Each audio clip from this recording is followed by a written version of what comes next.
Okay. Okay. You know what? I love the kids. So what I'll say is thank you so much. Special shout out to the 6U Jupiter Mustangs for bringing us into week 4. ESPN West Palm High School game day is what they said, Tyree.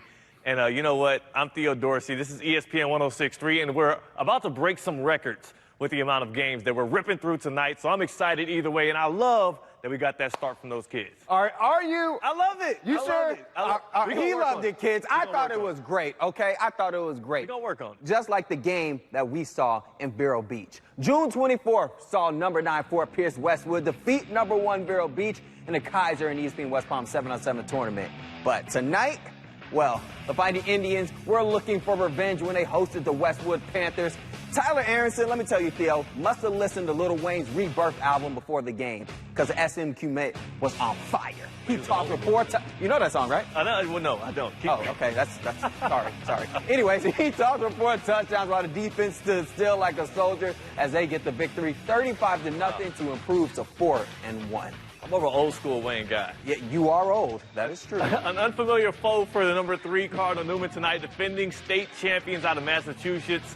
Catholic Memorial in town. The Crusaders defense for real though. Josh Philistine playing air traffic control with the pick, but we had a wacky ending to the half. Right here, Tyree, this will light a fuse for Newman. 2 seconds left, they take a nil.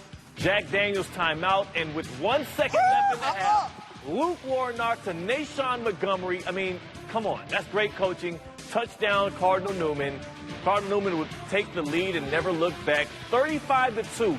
Newman wins a historic night in West Palm Beach. This was the first regular season loss since 2018 for visiting Catholic Memorial. That's a long flight home. I think that's a look at the state title drought coming to an end in our area. Yeah. Titus Whittick.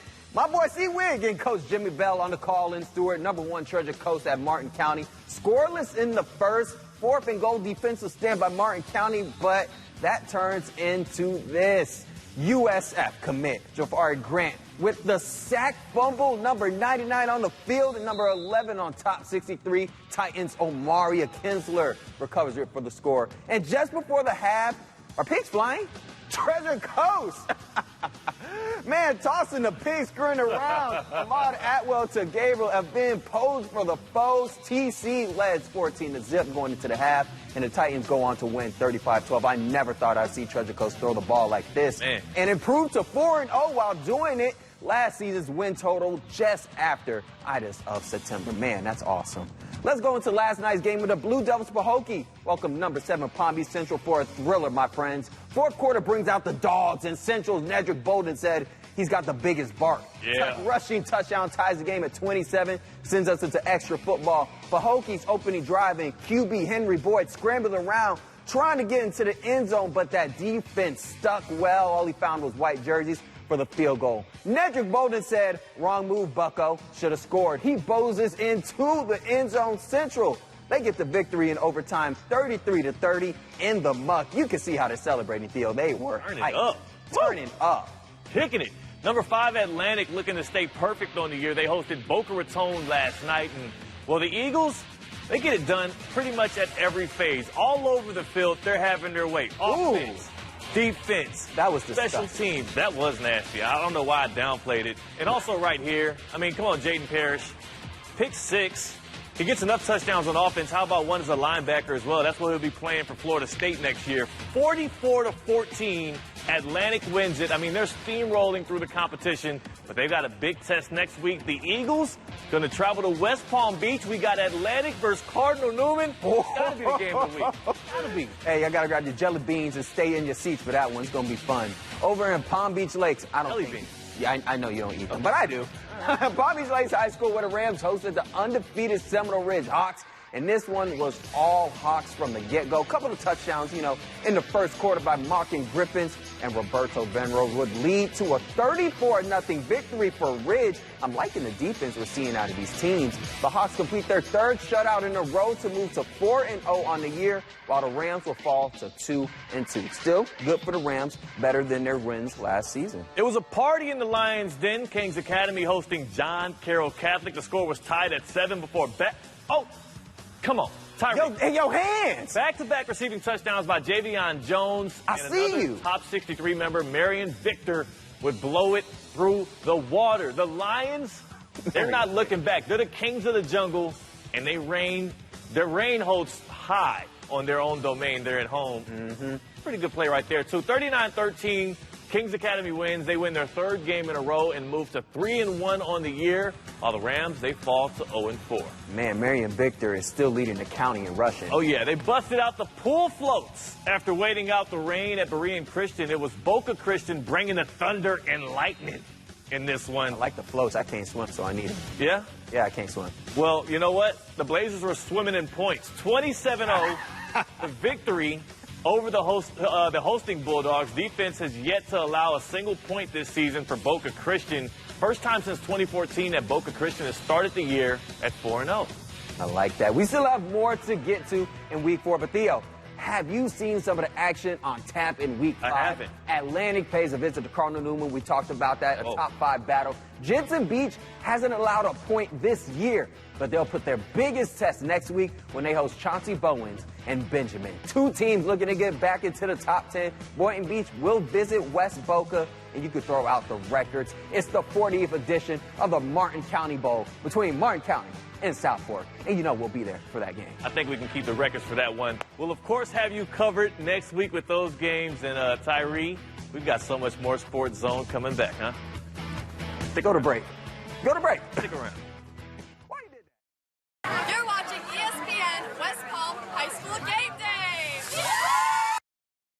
Ooh, okay, Stallions Country, let's ride. I don't like that. I like the kids, too. All right? I think the kids did well. That too. Well, thank you to the American Heritage Cheer Team for welcoming us back into the ESPN West Palm High School Game Day. Tyree, let's get this thing rocking, man. You got that right. Let's go to the Coaches Corner and hear from some of the head coaches who head into the weekend with the win.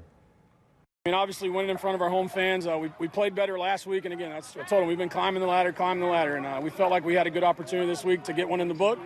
And these guys practiced really hard all week and, came out and got it done. So can't say enough about my coaching staff, our school, our administrators, our kids' work ethic. You better bring your trench coats and boots to the muck because it's always wet, rainy, and extra football. But the Broncos will come out victorious. 33-30, the final. A win that was hard fought. Kevin Thompson and his squad happy about that and knows what it takes to be a Palm Beach Central Bronco in this area. It's one of those things where you're so proud of the fact that, they understand the assignment a little bit now, that you just can't put on a Central shirt and be a winner. It just doesn't work that way. You're going to have to fight. You're going to get everybody's best because everybody wants to beat you. You know what I'm saying? You were a regional finalist last year. If we beat you, that means that was something happened. That's something great that happened. So it's really important that they understand that you can't just put a shirt on and win. You actually have to do the work. Lenny and his Fighting Indians not concerned with what Fort Pierce Westwood have to say after their Friday victory. I don't know that it had any effect on myself or our players. I think they made a lot of noise about it from what I understand. But, summertime is summertime and the fall is the fall. And sometimes you have all your guys and sometimes you don't. So we were just, we got to take it week by week.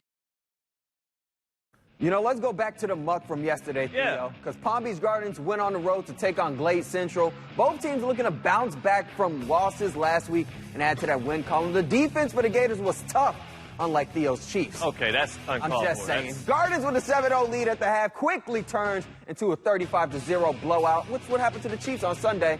And Gardens, they improved to 2-2 with that win, while Glade Central remains winless on the year. It's been decades since the Saints have won a Super Bowl. Yeah, well. Centennial has won 5 of the last 6 meetings, though, with Fort Pierce Central. Could the trend continue at Longwood Stadium? Well, Daniel Soto had the first touchdown of the half for the Cobras. They led 10-zip going into the intermission.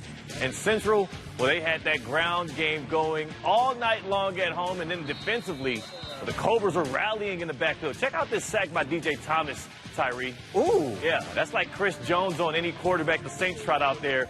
Central wins it 23-7. They improved to 2-1 on the year. You're lucky Chris Jones came back. James, we have... Let's just... Fujiwara effect. Fujiwara effect. Okay, I'll take that. When Somerset prepped in Inlet Grove, Grove had not scored more than a touchdown in a single game this season.